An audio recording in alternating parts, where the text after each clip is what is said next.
you. I mean, I said all year long, you take a shoe off the side of your bike, that's Jeremy McGrath out there. Yeah, I watched Jeremy a lot when I was growing up, and you know, he's the shape when leading Supercross. A lot of time we're going to see him for the rest of the year, so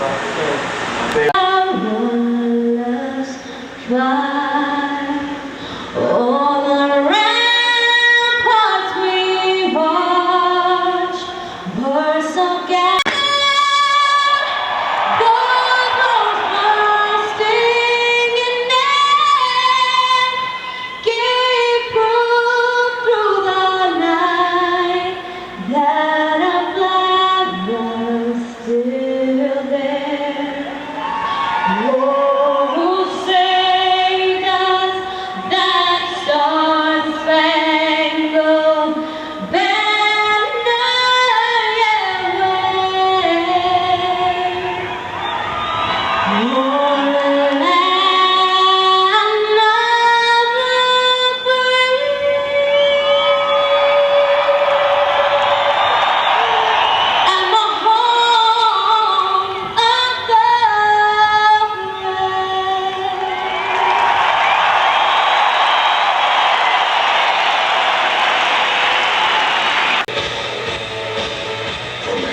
City, Florida, riding aboard a factory Chevy truck Kawasaki, the 125 West champion, number 259, James Stewart.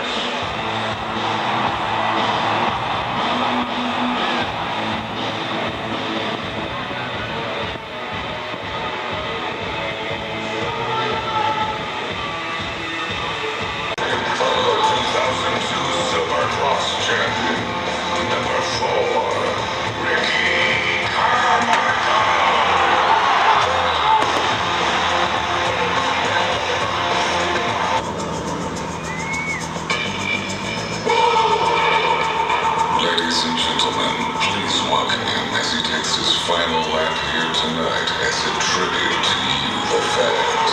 Your seven-time Supercross champion and this horse winningest rider, Jeremy McGrath.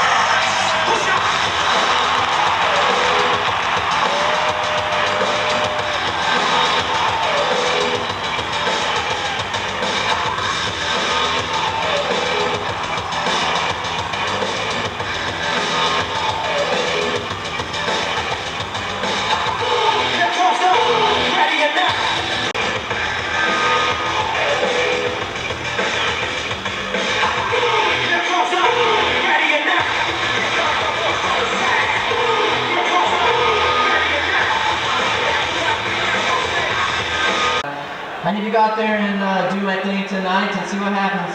I think they're going to turn over a new leaf. Last week you started with stitches in the chin. Best of my knowledge, I know you haven't gotten any injuries today, so it's a healthy Ricky Carmichael, a healthy Chad.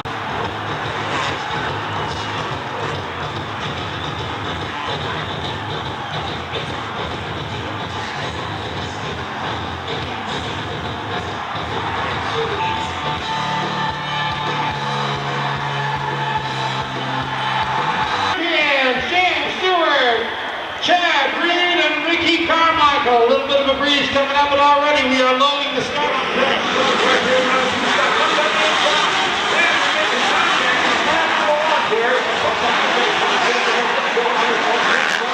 When he gets going to the outdoor series, he had kind of a shaky start at the beginning of the Supercross series with injuries that fell off the races. Now he's trying to go to one out. All he's trying to get away with is the ball is just 1 second.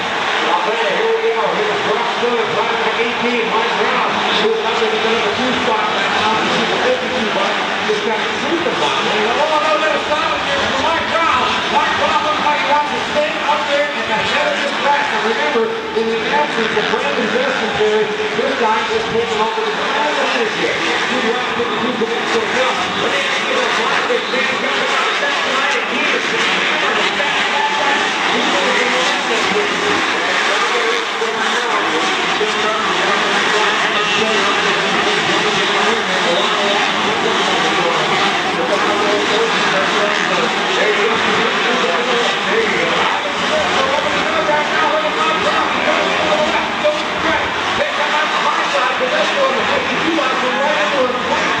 Let's get the jump on that so quickly, but Bernie has opened putting on for your major trophy. Taking away the injury from Tedesco. I got a feeling that Tedesco would have been in the hunt for the 125 East Championship. There you go. Here in the momentum. Look at him. Right on into the back. He can't get around it. Brown is a tough guy to get around. He's like a block. How's that? He's been around the horn before here. Got a lot of boxing experience in Europe. He's a former national champion. He's not just going to roll over and play dead. No doubt about it. He's going to jump and down on watches the old man and 125 flat. A very unusual test number. You're probably afraid of the actual racer. He's got great lead for his back. Not falling off the superstar. The ball uses number 5 to stand for the Tedesco. Granted, Tedesco's putting the song in the center. Tedesco's trying to make it more critical. Walking the line perfectly. Well, it's really smooth for this 5-2 series over the finish line. Riders are double single. Tedesco's triple-double out into the front. Interesting fact, Gary, all three of the front runners are riding the store racing apparel. Something that tells me that no apparel is coming to the top worldwide. Here's what Riley's making a mistake. The 10-minute instruction by top of the PHQ finish line jump. He's trying to triple. What's going to happen? The jumper runs the triple a little bit short. He's not carrying momentum into that double.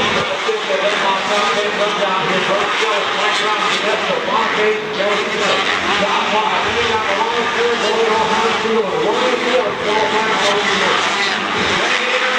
We combine the two that keep the wins in the last 10 qualifiers. Trying to get into that main event. This is the best of the best. They're going to be trying to get more guys to get into this. Ronald just threw the time was about 58 seconds. Ron still is bringing out about 57.9. This will be the difference. Sellers to the one that is the championship. He gets through the together. He has to shot the board. Boyer Pride is that comes down his post. There's a lot of one here for Sellers. He wants to show the world, yeah, I deserve that championship. Our crowd's putting the win right up there. Out-jumping this military. We watched him today at this finish line. He didn't do what he finally got. And he jumped a triple and win a right in the basement of the wall. Come on, let the shine. The right section on here. That one was almost finished on one part of the jump.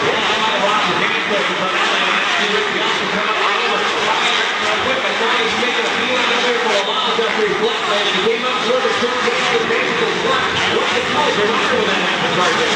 Well, you just got to stay down there. You know, you know, short. You guys are great shape, man. He's very strong. I mean, that's the result that we wanted to get back. You need to fall back and stay down again. And then you're going to be a better.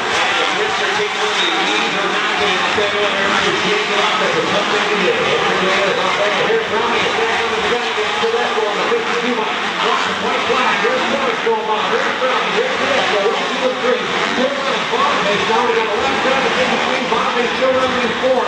Then behind that we see the hard charging. That's the 32 box there. And you're talking about Brian Wilkie in that right away. So the 32 of Mike Brown. They want to get a quick push in the air. Rick Johnson moving out on the track. Bringing the distance like this. What do you do? Coming down, letting out. Some possibilities.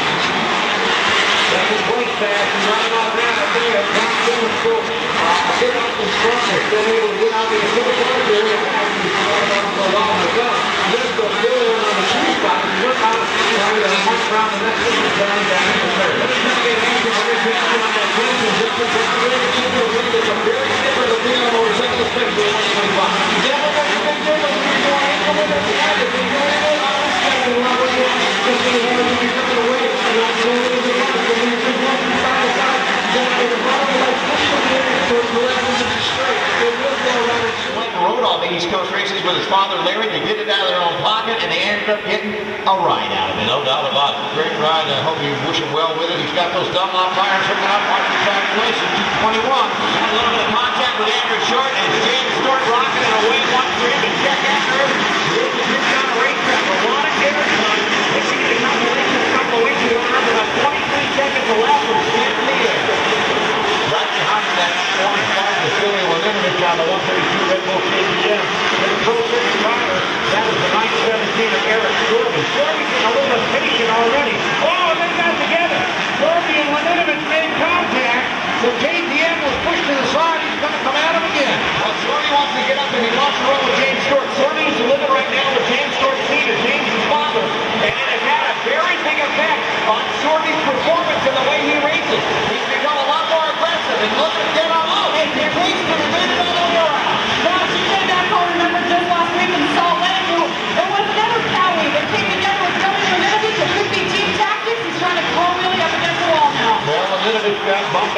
third, and Stormy takes over the spot. They want those final shots. He's running one or two more Johnson's out here with us right now. He's got a bit of a smile on his face. Mark looking like he's got a real big smile on as he sees certainly James Stewart and Eric Stormy running 1-2.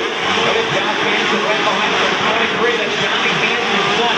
Johnny Holshot Hanson. And this kid had a couple of right front beginning of the year. Practice guys, please do some real injuries. He's come back to us, going to get stronger. Well, you know, Becky and Don Shirley's done a great job in raising Josh. He's a wonderful kid, great representative. We watch him in his amateur career. He certainly has got some genetics, and he's got that DNA coding from Holshot. Look at that.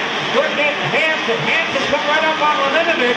Rider number 93 is who we're talking about, and Josh Hanson just flying tonight. Look at James Garner when he comes through that 5-jump section after the finish line. He's tripling, doubling. He's jumping a good 30 feet out into the flatland past that second jump for the double. No doubt about it. He's got that good gold wear on, and I'll tell you, he is just flying right now. This triple here, he just puts over, he reaches up on the helmet. You know, it's not just a chest. It's not a nervous habit, but even if they're not pulling goal off the gun, he'll take that little hand and kind of relax. Put it up on his helmet and feel real comfortable. There's an interesting story. One or two shades up on the ECC Training Center. Suzuki has a new mechanic this weekend. It's Mike Craig, his team manager, former mechanic, who just happens to be Jeff and his brother. We got a soap opera going on there. We sure do. Stormy in second, Liminovich third, then Josh Hanson running in the number 4 spot on the Boost Mobile Yamaha Troy. Here comes Andrew Short, number 41, the Motor World Suzuki. Here comes up on Hanson, and Short takes over the number 4 spot. Andrew Short, wearing the ESPN. Look at him, here goes Jack Hanson, right on by gun number. Short goes to the inside, hangs on to it. Andrew Short is wearing the ESPN 2 helmet cam tonight. I don't think he follows him very much at all. He come up on Hanson pretty quick there, wanted to make a move on him, and did just that. Now Josh said, hey, I'm going to let this guy right in quick, and he's coming right back to fight. He's walking to the top of the ESP here. Hanson gets back into him. They almost jumped into the side, and then Short. Well, I'll tell you what, Paul Hanson, the team manager for Motor World, is with me right now. Boy, you're going Andrew Short. You're watching the Sun and Film tomorrow on ABC TV. Yeah, it's always awesome to do that helmet cam thing, and Andrew really likes doing it. He gives the fans a good point of view on it, so we'll see how it looks on TV. Tomorrow afternoon, ABC. Today's race tomorrow afternoon on ABC television. That's what it's going to be, 3 o'clock, and Liminovich goes down. The KTM rider that was up there as high as fair, even runs in second. Liminovich goes down with an 8-second lead going to James Stewart. James Stewart, wow, look at him. I can't believe it. He just quadded on his paper. I think he's the only guy doing it today. There's no doubt about it. He is the only guy doing it today, and he is just going to smash out, ladies and gentlemen. Rider number 1W. 54 seconds, the fastest lap time any of the days so far. We have had lap times for the 250s in the 55, but never has anyone broken into the 54 mark. We have 54 seconds here. It looks like I'm going to get here over here on the front side where it's reconnected with the electronic line spreader. He just lost that section there that everyone else is doubling or tripling up on the top. It's 70+ feet. He hit it out of the turn. Unbelievable ride here, folks, tonight. You really need witness to that. Stewart continuing to crank it on. Here he comes. Now check him out. Watch this one, Jerry. Here he goes. He's going to do it again. The crowd's on their feet here, and there he goes. All the way over the floor. Stewart with a 4.22. What a combination to put together. Even the 250 full-size ride is not pulling that one off, Harris. That was in fourth gear going into that turn wide open as a pure tie jump. And Short absolutely nailed it 2 times in a row. James Stewart setting the pace and lowering the lap time to a 54.77. The fastest lap time of the day on a 125. Unbelievable here tonight. We're still witness to this. Stewart is taking history here at the Sanborn Stadium for the Chevy Truck Kawasaki team. There he is, high in the air. Stewart taking the lead. Whitingsley, second place, is going to go to close circuit teammate here. Riding in 917, Eric Jordan. Andrew Short on the 41 by 53rd. He is. There's the 4th place ride, 93. Boost Mobile Yamaha Troy, Josh Hanson. And your top 5 is going to go down in the history books tonight. Stop the game, well, like I said, it's not a pretty sight. Look over my right shoulder, you'll see what it's like to get a little 4-stroke thunder. A little bit of rock going into your world, banging right off your face. I'll hit it in the back of the head, but here's what it looks like. Bad start. Boom! Nothing but rocks and dirt. There it is, all the way to turn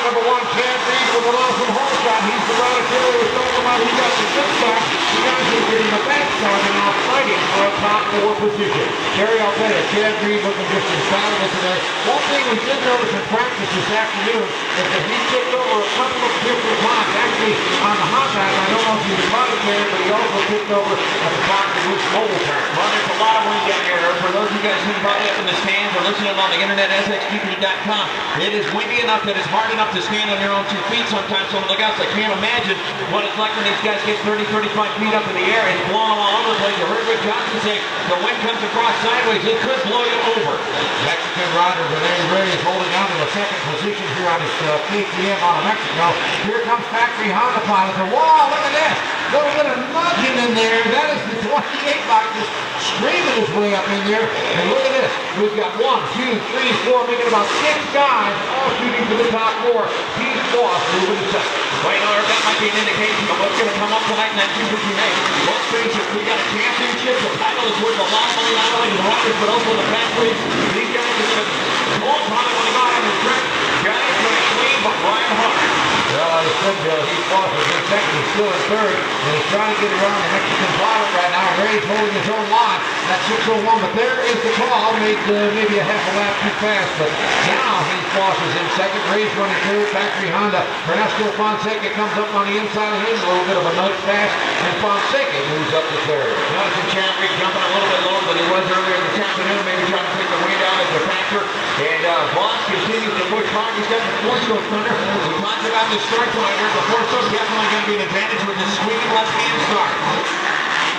Well, it really is. I'll tell you, it's just kind of a wild way. And you know the angle here, Terry. A lot of these riders gauge themselves.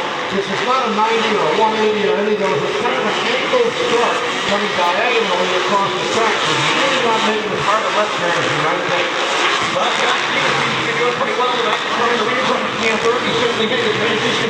He did the big leagues into the one, the track, and the jumper off. He did pretty well the last couple of weeks. He really is, and he's done a great job of doing it. One of the riders that we've watched many times at the Arena Cross Series. He's a 2-time champ. Come over here to play a little supercross, and he's been probably just fantastic. Chad Reed starting to crack it out right now. We talked about the speed of James Stewart right there. We just seen Chad Reed, listen to this one, Terry, pull off a 53.8-second lap time. I'm standing with Chad Mechanic guy right now. Unbelievable lap time. What did you tell Chad with the wind coming up? What are you guys doing with the triples and stuff? Just trying to be conservative on the triples. You know, the wind can blow you from one side to the other, so just, trying to play it. Hopefully nothing bad will happen. Are you amazed at how calm, cool, and collected this guy is? The championship really on the line. He's just all smiles and thinking about golf. Yeah, we have nothing to lose and everything to gain from it, so just stay cool and do the best we can and see everything will happen where it will happen. Within the 53-second lap range, this is a new territory. Yes, it is. The best thing all weekend. Fantastic. Good luck tonight. Game guy, Mechanic for Chad Reed. Well, Chad Reed holding off just a little bit. As you can see right now, he's still about a half a lap almost ahead of everybody else. That one was a 53.7. His lap before that was a 53.8. He is actually going 1/10 faster this time, Terry, than he was even the last time. Well, that conservative riding in the wind must be helping because this guy is unbelievable. Ernesto Fonseca, he's the guy the last 5 weeks is unbelievable. Been in the same 1, 2, 3 for 5 weeks in a row. I don't think that's ever happened in the history of Supercross. Well, that might not ever happen again. I'll tell you, Chad Reed and Ernesto Fonseca, he's lost running third, Ryan Barton, 37 bike and fourth. Remember, we're only qualifying for positions. Terry, that's not a lot when you see 20 guys on the lot.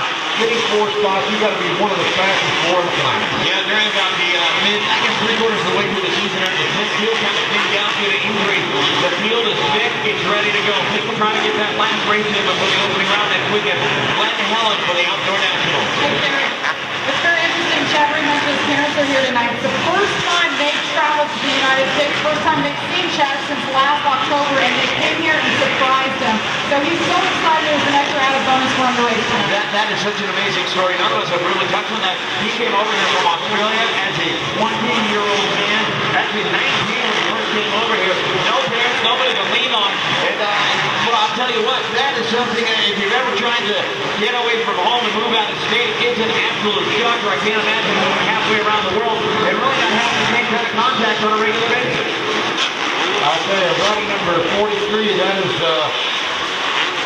Josh Beeman, who has moved up into 4th position. We were calling him. Actually, he doesn't have a transponder on. And typically that's something they've been styling him with a little bit. They put like a handkerchief or a hanky of some kind back there, a rag actually, and just wipe your hands. If it gets sweaty, it's like tear off. You can reach back there and just kind of, wipe a little bit of the sweat or something if you got that going on. The riders are getting way too comfortable there. We're starting to work on what they can do in the air. Can we refer to that as motocross Charmin? Is that what that is? Please don't see it over a Mr. Whipple would be proud of you, I'll tell you. Look at Chad just kind of flowing out through here. Fonseca on the 24 bike still running strong. Heat lost right on the 28. And then, of course, that 43 of Josh Beeman up there in the front 4. Now, again, Gary, we don't have a transponder on the 43 bike, so we didn't get a reading on him. We're actually getting a transponder reading of Ryan Clark being in 4th, but apparently the 43 bike either has a malfunctioning transponder or maybe the duct tape fell off it. And he's not running one now. Maybe he just needs to use that supercross white paint to get it back to life. Lots of speed being in this one, 53.7, the best lap time we've seen actually of all time. And that 250 speed margin there. Chad Reed starting to carve his way through lap traffic. That might cost him a half a second or more getting around from the back marker as he's making his way on this 8th lap, qualifying lead, top 4 transferring to the main. Chad Reed flying low as the blue flags come out. There we still see right under 24 and Mr. Fonseca. He's a strong runner. He's had 5-3s. Now here's where we're going to be seeing a little bit of action. He's going to be back on those Yamaha. We see the 28 bike. That is Heat Cross. He's still up there in 3rd. The 43 of Josh Beeman in the top 4. So the 37 and 35 are both out of qualifying at this point in the game. And they are running right now 56. Our next game gold medalist is winner Nathan Jacob Wallace is down here along the VIP there. He was up and down and up and down watching Chad Reed. The national promoters that are here this weekend with us. I'm sure Lori Yarnell, Bud Feldkamp, and that from Glen Helen. Well, we round number 1 of the Outdoor Motocross Nationals coming up at San Bernardino next Sunday. And with 3 full days of amateur racing Thursday, Friday, and Saturday, it's going to be one extravaganza, San Bernardino. Don't forget it. Round number 1 of the Outdoor. Yeah, just going out of the deal. It's going to be Ward. Ward's going to close it off. Larry Ward will grab the whole shot. Barry back in second. I think RC's going to run on the inside and take that over. RC on the inside of Jackson is taking on the 2 spot. There's Hamlin in there. And Hamlin gives Barry a little bit of a nudge. Let him know that Sobe Suzuki is here to stay as well. So we got Ward, Carmichael, Hamlin, and Barry running 1, 2, 4. Arthur Barry quickly in the center for the last week. We're talking to Thomas speed, a little bit of pushing, a little bit of shoving, some yelling, some finger pointing. That happened after the 250 main event. Now he gets into a bit of a barn angle with Hamlin. I don't know what's going on out there, but I think it's just good old-fashioned supercross racing. Ricky Carmichael like a bullet right up the side of Larry Ward makes the pass and the whip to take the green flag first. And this Ward is out front again. Ricky looks as strong as we've seen since that 5-week demise back into 2nd place. And that sounds so ridiculous as they demise in 2nd place. But for Ricky Carmichael, I know he truly feels that way. First is the only spot that matters. And number 4, the Brett Red Honda. John Hamlin, rider number 33, the Sobe Suzuki rider.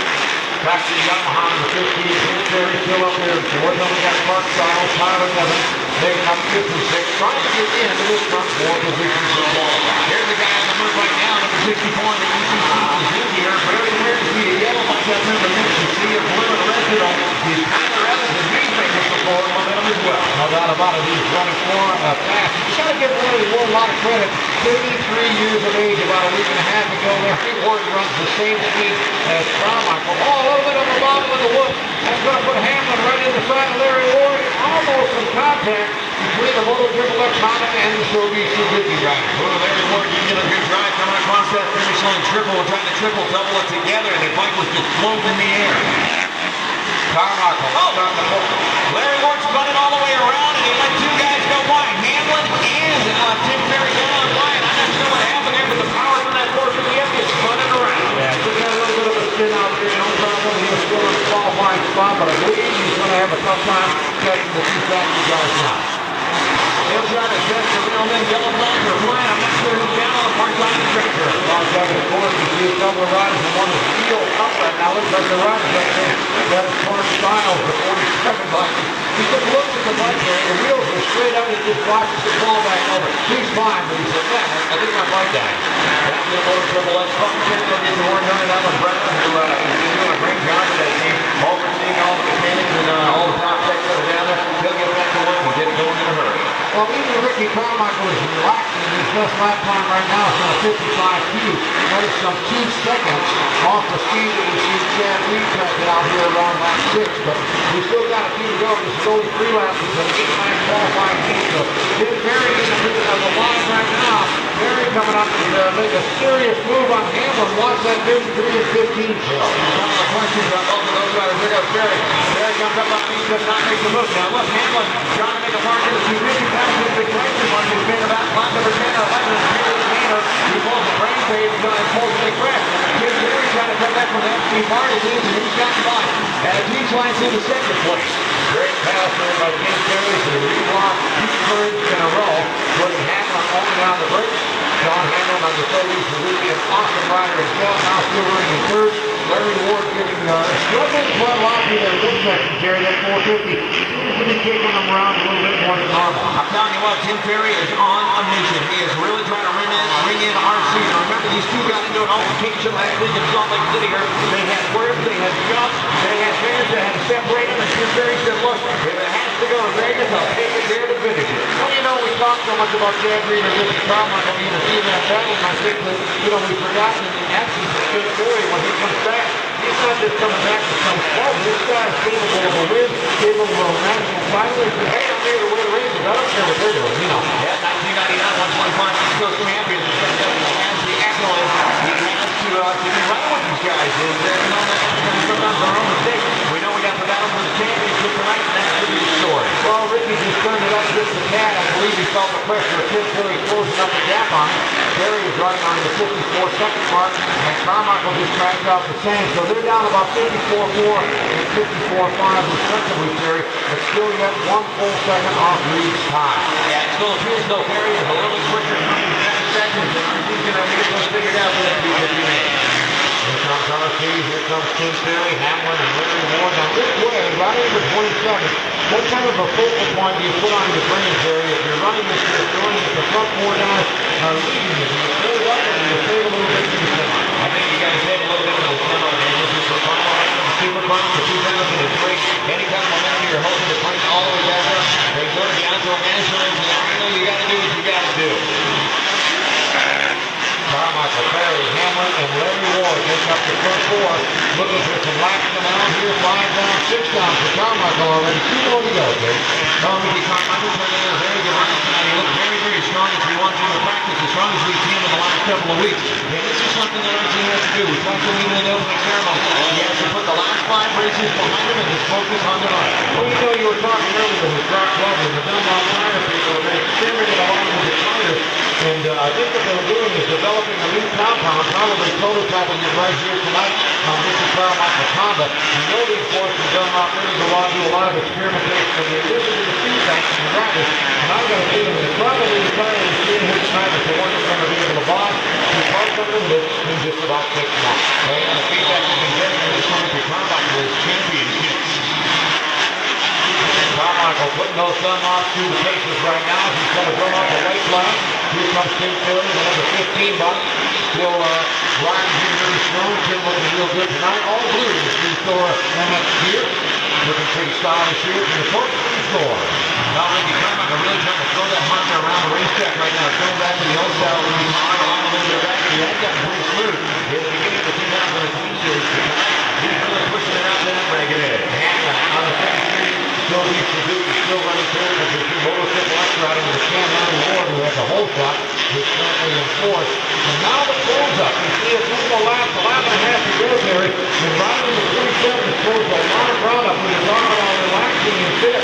He just not relaxing all. He's totally focused. He'll come this way. I think he's running out of time, but he's certainly close to that to the qualifying. Well, I think what it is they're trying to figure out the racetrack. The wind is getting down a little bit. Now they're able to work on a lot of other sections that they need to comfortably. And I'll tell you, this way is turned up the way quite a bit.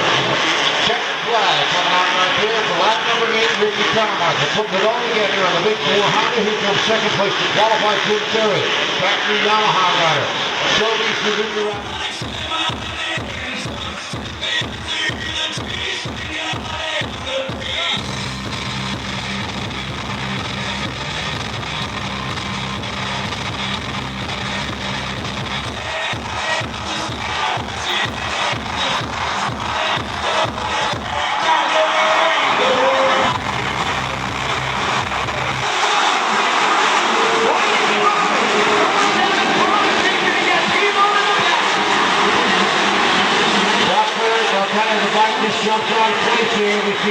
trying to stay out of all the problems that are oblivious to him now. They are behind it. Mike Brown moving up to the center of the end. Short getting together. Andrew Short at the 41 by Mike Brown. And here comes Sorby. The Kawasaki's are running 1, 3, and 4 right now. Number 18, that is Brock Selleck, who's in the top 5. But boy, I'll tell you, Stewart out to an unbelievable lead already way up front. James Ferdinand, I think the biggest lead he had at the end of this year was 26 seconds. You know, on a 125 main event tonight, he might end up making a whole new history. This is why this kid's so fast. They're going to line it up. Is it going to quad right out of the first lap? Looks like it'll be. Boom! James Stewart doing the 70-foot quad jump here tonight. The only rider we've seen do it so far. Stewart flying low on the 1W machine right now. Awesome looking ride.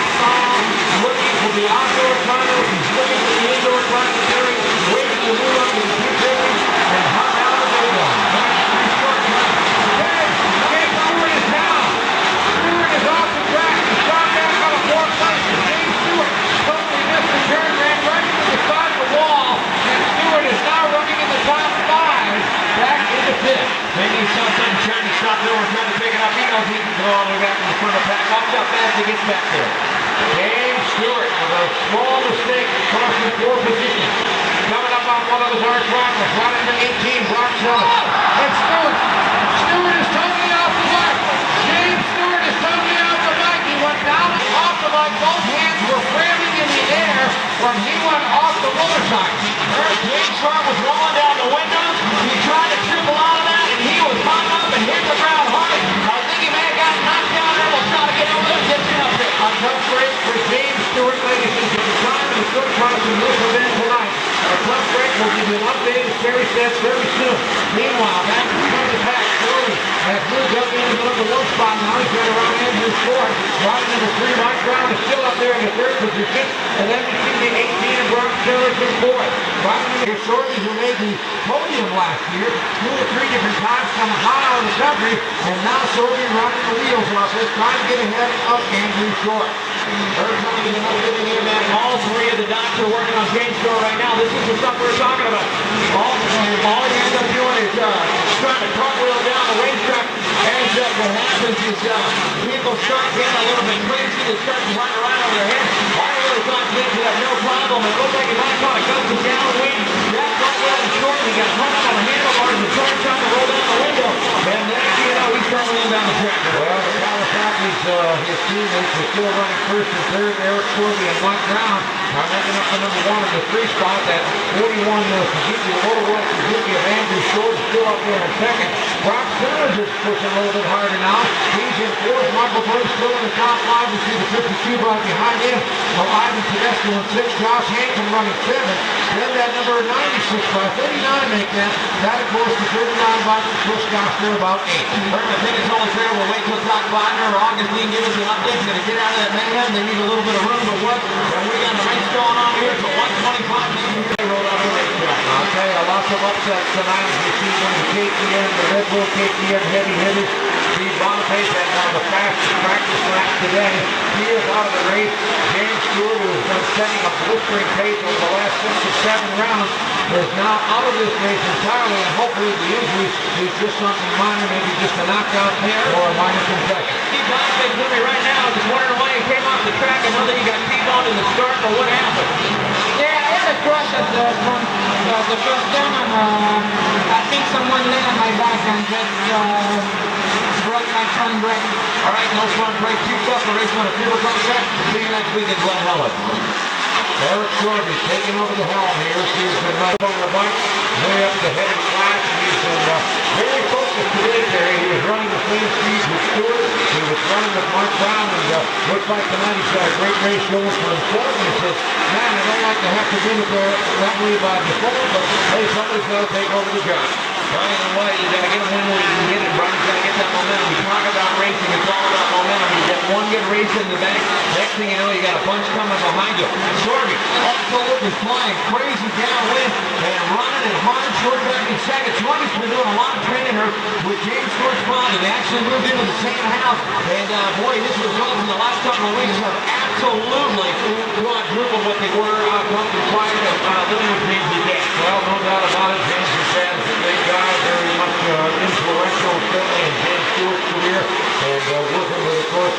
Stormy living in Murrieta, California. Now, Stormy Terry has only made 2 podiums at Anaheim around 5. He finished, I believe he was finishing a 3rd that night, and also at Salt Lake City last week he got 3rd. Other than that, Well, I'll tell you one thing that I am watching about Stormy is just a lot more aggressive on the racetrack. He's definitely tracking the sides of the track, and who's down in front of you? again, and Stormy is down. So Eric Stormy is down. Terry goes down again hard, and that moves him out of the lead. Andrew Short takes over the lead.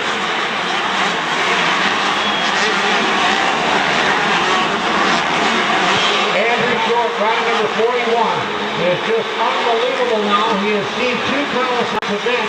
Jim Stewart first going down, and now Eric Stormy tipping over and going down. That's put Andrew Short in a position that he may not expect to be as quickly as about here on lap number 7. So He's definitely been hanging in the 3rd place in the points in the 125 West Coast. He's a hard-charging kid who's running that helmet canvas. He's the guy who certainly deserves to be on top of that box tonight. no doubt about it, Jack in round number 1, he finished the 3rd at Anaheim the opening round. He then led the 2nd place runner-up position when we came back to Anaheim the 2nd time. That was the last time he made the podium, but he got about 4th place finishes, Terry. And consistency has paid off tonight. Might be his first win of the season. Oh, he just came by. Mechanics holding out the pit boys. They're good to go. I know the Paul Lindsay and the whole Motor World team, they're certainly ready to go. But you know, too, I think, Terry, that the Suzuki people certainly felt pretty bad when Brandon Jesper tore up the ligaments in his thumb and had to have surgery on that. They didn't have a heavy hitter to go against the Kawasaki. But now with Andrew Short training, I think they do have one. That's right, Michael Burns just got around Mike Brown. You never see how these guys put out for about 6 weeks with a broken thumb. Yeah, he was running strong. Antonio Honda riding just cruising right now as he's trying to get a couple more spots, get up there close and, at least make a podium tonight. Boy, what an upset tonight. Boniface, Corby, and of course James Stewart. Behind him, that of course is round number 52. We talked about so many times. Ivan Tedesco has had a 1st place finish at Pontiac, and Tedesco is looking very good now. He had a 2nd place at Houston, a 1st at Pontiac, and Tedesco looking good now again in the number 2 position. Behind him, you see that 32 mark.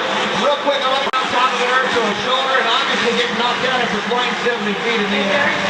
Looks like Eric Stormy is down now, or right there in the pit car, and the one that's been right in front of him. Yeah, tough for the Stormy. This is the 2nd time down. Right now, we're getting a good shot of the helmet cam as we're riding on board right there with that 41 bike just cruising around here. As he has been flying low here, and that, of course, is Andrew Short looking for his first win of the season here. The MotorWorldRacing.com Bill's Products right out of Colorado Springs, Colorado. There's the problem with Stormy. It's mechanical, not physical. They're bringing the bike off to the side and seized up, and Stormy looks absolutely frustrated. They're looking at the motor. Something's definitely wrong as the bike is seized up. Eric, I got to tell you what, man, you're a new rider out there on the racetrack working with James Stewart Sr., and you are really going fast, right?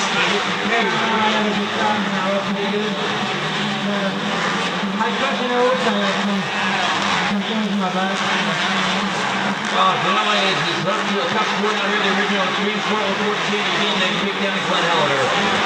Yeah, there's going to be a lot of guys that are looking to go to the outdoors and had some bad luck, and now they're getting a little bit under the pressure here. You see the blue flags flying as we match traffic here. Tedesco still running up there in the number 2 spot, running number 32.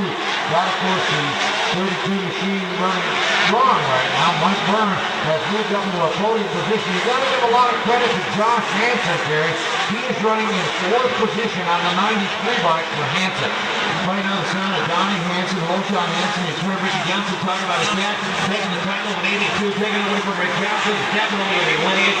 This kid has really been hard. He's tough as nails there, but I know you've seen him on the amateur ranks coming up all around the country. He really has. The DHMA people, Donnie Hansen, Motocross Academy, working very much with him through his career. We watched him at the World Mini a couple of years ago. We've seen him at Loretta Lynn's and Tonka, and at the Winter Olympics, and all the big amateur events. And he's been a strong rider all through his career. He got a little injury in the winter, came back very strong, and has yet to make the podium. Tonight could be the time. Really impressed with the way that right now Andrew Short is riding tonight. He's reading consistently, like you said, out in a position he's normally not used to running in, but man, he looks good tonight, Eric. Andrew Short putting the hammer down, folks. That's what's happening right now.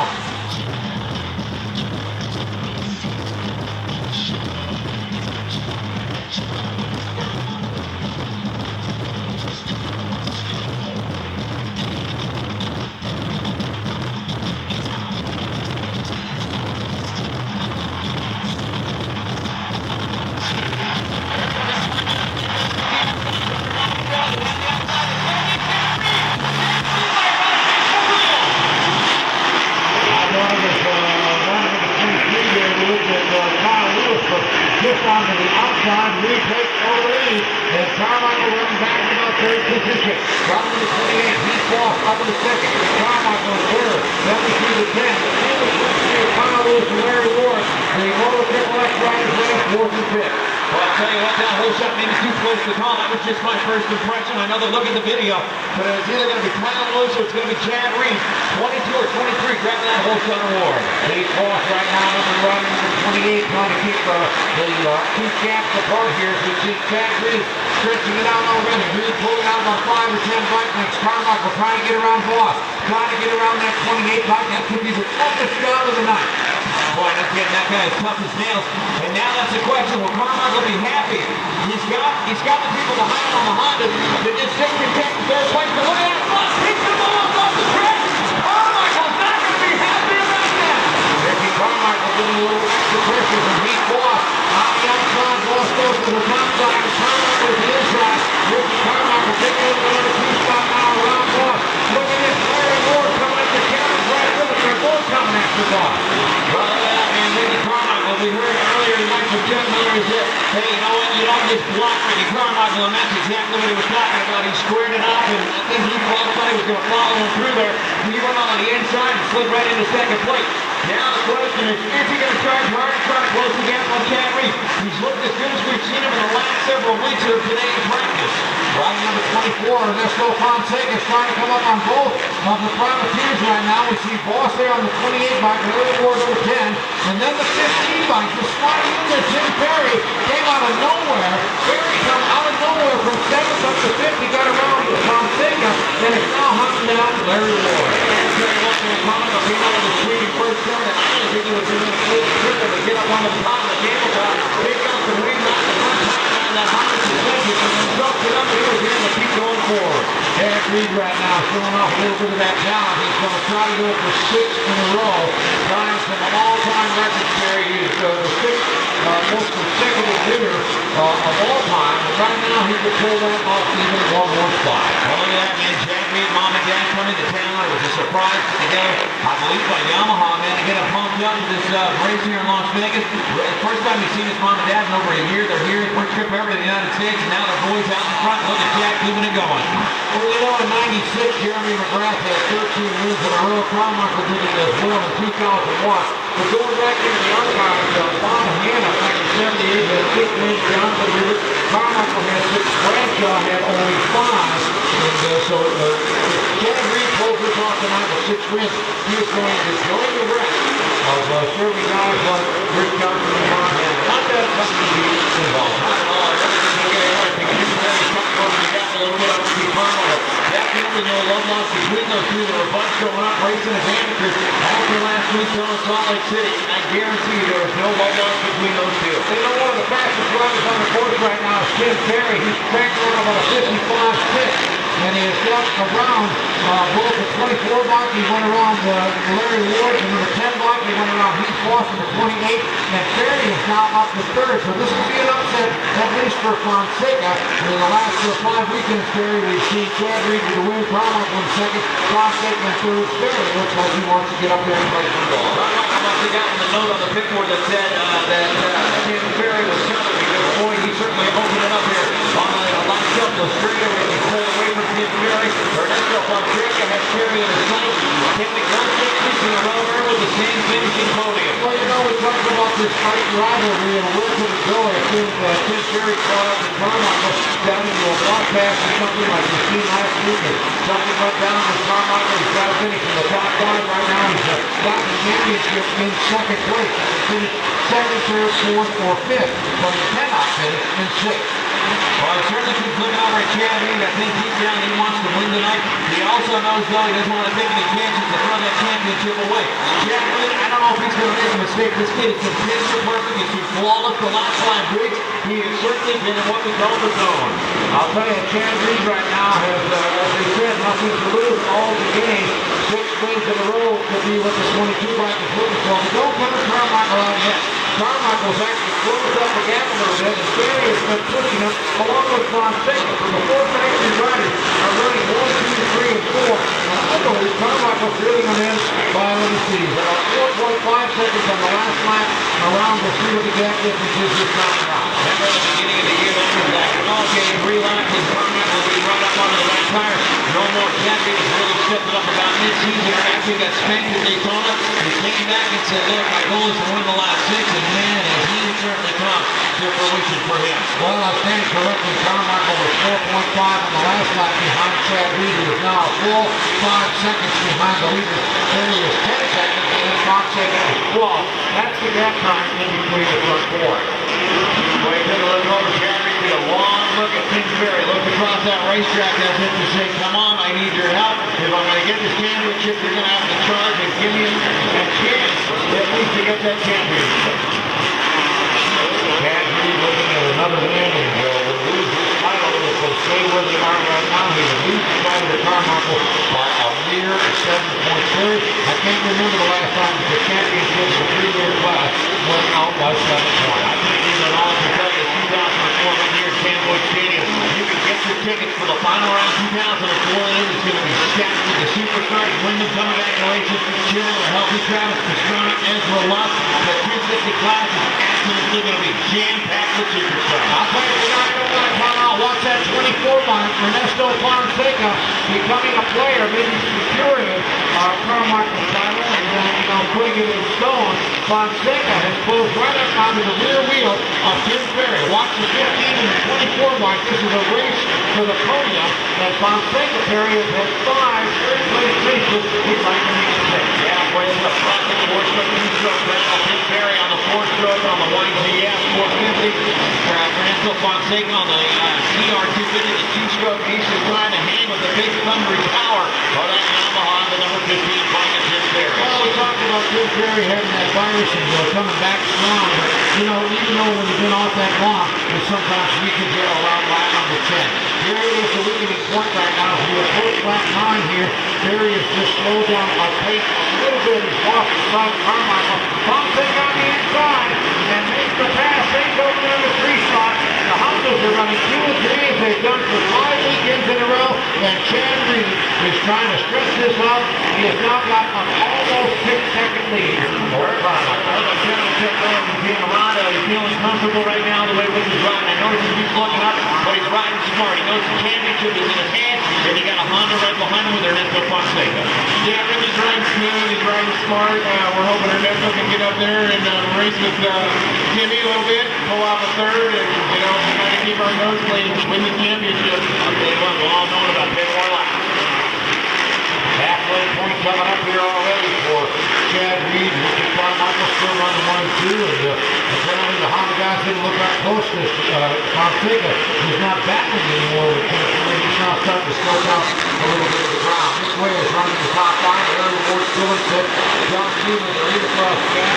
Now on this way, right to the 27th is calling out. He was running top line. He's now dropped out of that top line. Flying into that is going to be Larry Ward and Josh Stevens. It's interesting to watch the Honda guys. They got stations strategically all the way around the racetrack. Every time they come to play, they all make it clean. They're out there clapping the hands, letting them know you're doing exactly what you're supposed to be doing. Keep it up. Well, tonight I'll tell you, Terry, if you're at home listening, it'll be SXTP.com on the webcast, and it'll be 101.1 if you're leaving the parking lot tonight.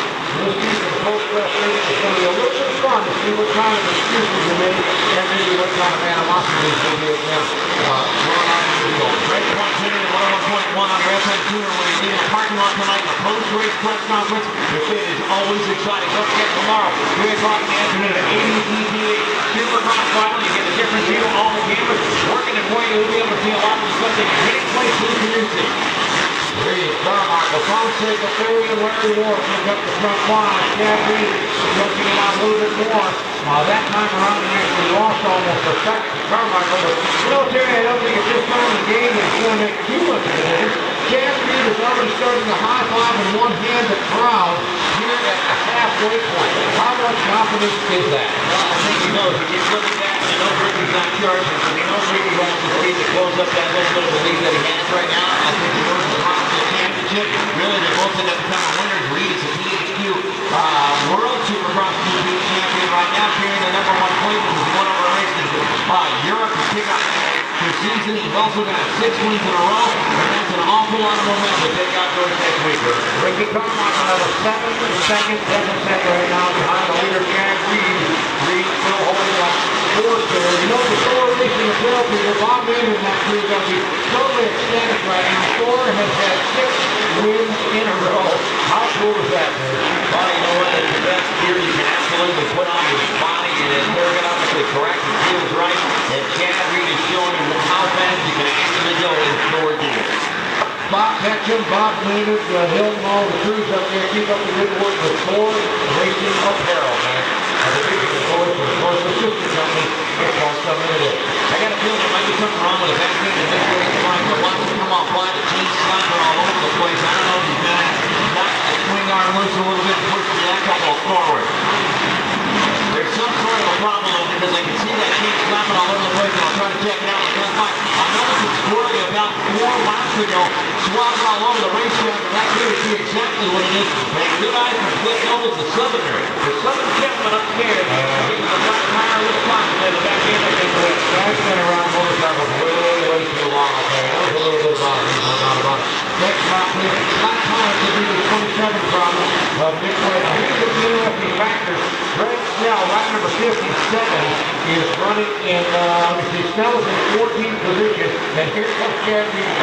No flat tire on Nick Way, but boy, that back to chain is just slapping all over the place on that block. Uh-oh, Cliff Noble's credits go all back to us. Okay. Chad Reed flying into 40, and right into 40 is James Cavoli.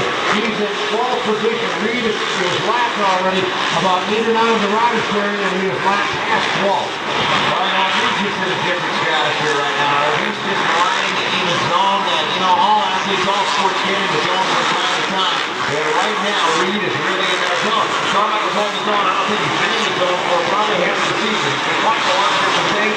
Maybe a few head games something he hasn't had to deal with in the last couple of years. But he's going to have to pull it together when he starts to go on tour. He'll get 2004 Supercross series as well. You know, Ricky Carmichael is the most amount of losses that he's had to, be bodied with actually from other riders. He really didn't have a lot of competition in the outdoor series. He's a clean sweep without any kind of a problem. And Carmichael having a lot of difficulty right now with Chad Reed. Also, it's going to give Chad Reed 8 wins this season over Ricky Carmichael 7. Well, the one thing that I do know for sure is Ricky Carmichael is a warrior, and he's going to do whatever it takes to come back and find out whatever it is that's slowing him down or getting him out of his sink, because he's a dude that just knows how to make that motorcycle go fast. It'll definitely be interesting. 2004, tickets on sale tonight for the final rally in Las Vegas next year. Thank all of your friends from Alpine Star, Blue Scott, Goggles, Matthew USA, the Bud Light people, MMI, working together, Dunlop Tires, what more can we say? So on Jim Carrey now, and he's had a challenge here in the last lap before. They're very interesting. You have number 1 plate in my hand. You know what? I'm never going to hold the number 1 plate. It's pretty doggone nice if you're hanging on to that number 1 plate. Ricky Carmichael's number 1 plate in your hand right now, and with your hand too. I have a number 1 post office stock. That's about all I've got. Yeah, the number 1 most wanted is what you have in the post office right now. In the post office, that's right. Reed Carmichael, Fonseca, Ferry, and Nick Way. 19 laps, the white flag is out, ladies and gentlemen. You're going to watch the witness tonight. 6 wins in a row for Chad Reed. With not enough to dethrone the champ, but certainly enough for bragging rights times 6. Ladies and gentlemen, for Thor and the factory Yamaha, rider number 22, Chad Reed, putting that Thor Racing Apparel at the head of the pack again here in front of all the folks from Parks Unlimited. Not only that, he's going to pick up the $1,500 from FSGP.com. It officially gets the whole shot of work money as well. So a very good way to end the 2003 Supercross Series. He gets the FSGP World Championship, he gets the whole shot money, and he gets 6 in a row. Chad Reed doing a little silence for the crowd. The Dunlop leader lights coming out over there. You can see his last set of whoops. 14 whoops for Reed, and he's going to savor the moment. He looks back at Carmichael. He sees exactly where he is. Carmichael knows he's got the championship in second place here. We're both riding in yellow form. Chad Reed taking the lead for 6 in a row. But ladies and gentlemen, your 3-time Supercross champ securing the title once again before one. Ricky Carmichael picks up his title here in the 03 Supercross season. Rider number 24, the consistency of Ernesto Fonseca to finish 5 6/3. And Jim Ferry now being challenged by the 27 to Nick Way. Ferry holds on to 4th, and Nick Way in the top 5. Almost a little bit of chaos going on. The fireworks are going off in Las Vegas. The champion, Ricky Carmichael. Your winners, Chad Reed, 6 in a row. And